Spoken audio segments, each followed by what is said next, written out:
Selamat sore Bapak dan Ibu dosen Universitas Negeri Medan. Sore ini saya akan mewawancarai pakar yaitu GM Hotel Wansa untuk menanyakan terkait pandangan dari kalangan industri soal rendahnya prestasi belajar peserta didik, khususnya konsentrasi perhotelan pada elemen housekeeping. Selamat mengikuti, selamat sore.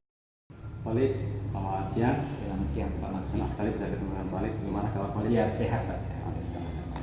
Balik, sepertinya kita jodoh hari ini ya. Kebetulan saya punya tugas hari ini untuk melakukan eksplorasi. Saya Balik mahasiswa yang salah satu mahasiswa yang lolos seleksi untuk ikut PPG. Dan hari ini tugas kami adalah melakukan eksplorasi terkait masalah yang kami sudah identifikasi berkaitan dengan prestasi belajar siswa khususnya pada konsentrasi housekeeping. Kira-kira menurut Pak Alif, apa faktor yang menyebabkan rendahnya prestasi belajar siswa di kompetensi housekeeping? Seperti itu. Terima kasih Pak Maksi. Pertama saya sampaikan selamat ya untuk kegiatan atau program yang sedang diikuti. Semoga semua dilancarkan. Jadi terkait dengan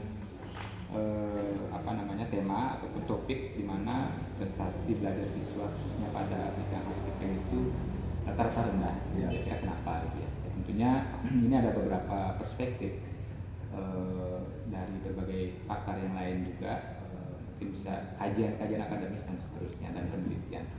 Dari sisi perspektifnya saya dalam hal ini sebagai manajemen di hotel, sebagai general manager, di mana melihat ruang lingkup semua pekerjaan, kemudian di bidang akomodasi atau bidang perhotelan. Nah, terkait dengan mata pelajaran di housekeeping ya Pak Masih ya. Jadi dari perspektif saya itu saya melihat bahwa housekeeping itu adalah salah satu jenis pekerjaan yang ada di hotel yang pekerjaannya itu statik ya.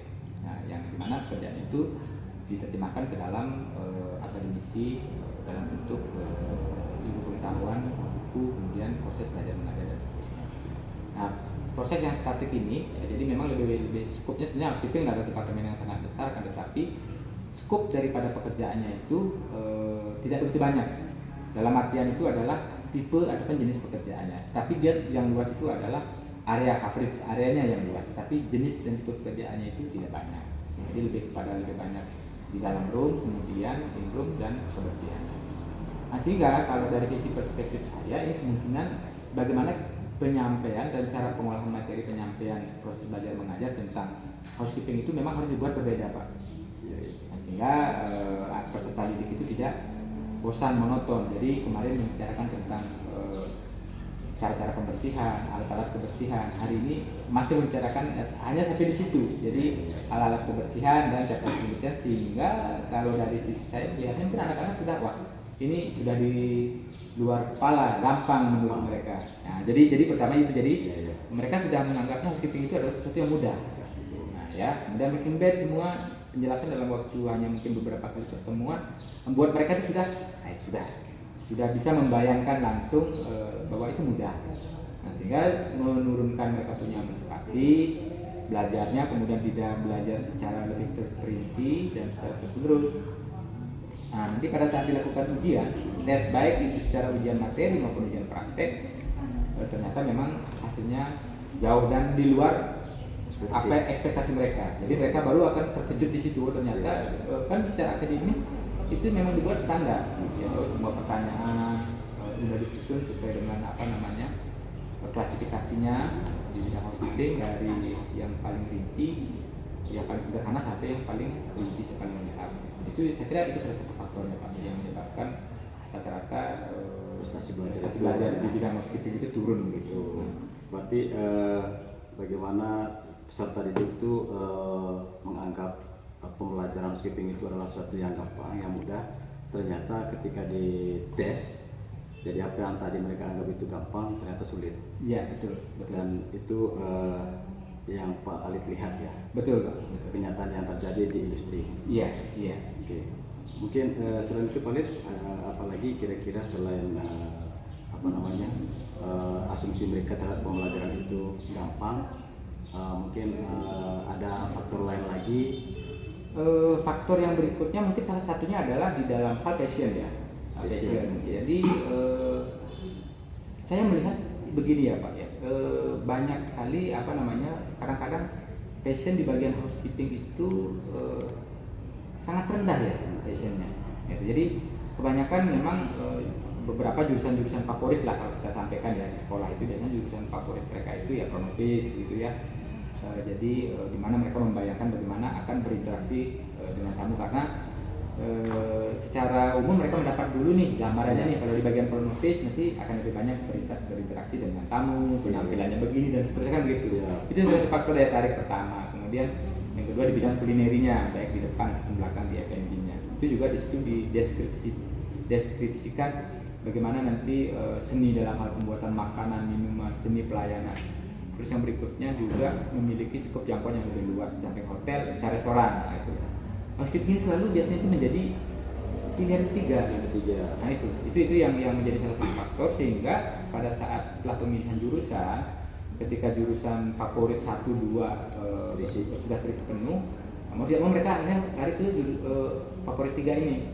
Ataupun pilihan jurusan yang ketiga dalam hal ini housekeeping gitu ya. Di luar passion mereka. Di luar, sehingga itu di luar passion mereka. Jadi memang akhirnya mereka itu hanya boleh dibilang sekedar menjalani sekolahnya karena setelah mereka mengikuti ditambah dengan kondisi yang tadi saya sampaikan kita di sebelumnya itu. Oh ternyata memang gampang housekeepingnya. Nah itu sehingga passion mereka tidak ada. Nah sehingga yang diperlukan menurut saya itu adalah bagaimana sekarang caranya mempromosikan jurusan housekeeping ini, mengubah paradigmanya ini bahwa ini favorit nih di sini dan sampai bisa dijelaskan dahulu endingnya daripada housekeeping ini sampai di mana nih endingnya di departemen ini. Nah biasanya kan di departemen itu di awal-awal itu akan sampai dijelaskan Pak, front office nanti larinya ke sales, showroom division, GM ya. Jadi seperti begitu ya, biasanya karir ya. Iya, sampai di situ sehingga yang membuat orang itu calon mahasiswa atau calon siswa yang memilih program itu juga sama tertariknya dengan di bidang housekeeping. Iya. Baik, Pak Walid, terima kasih. Saya boleh tangkap apa yang Pak Walid jelaskan. Yang pertama di sini paradigma peserta didik sendiri bahwa housekeeping itu adalah suatu pekerjaan yang gampang, yang berarti harus kita belajar secara serius. Karena mereka mungkin berpikir bahwa ini pekerjaan yang di rumah yang saya bisa lakukan. Ternyata memang housekeeping itu tidak seperti yang mereka pikirkan. Tentu suatu pekerjaan yang membutuhkan teknik dan proses yang perlu diajarkan supaya nanti hasilnya berkualitas. Iya, betul. Dan itu yang menjadi paradigma peserta didik sehingga motivasi mereka untuk belajar hal itu rendah karena anggapnya itu gampang. Lalu yang kedua terkait dengan passion. Iya. Jadi masih terjadi housekeeping ini menjadi pilihan yang ketiga.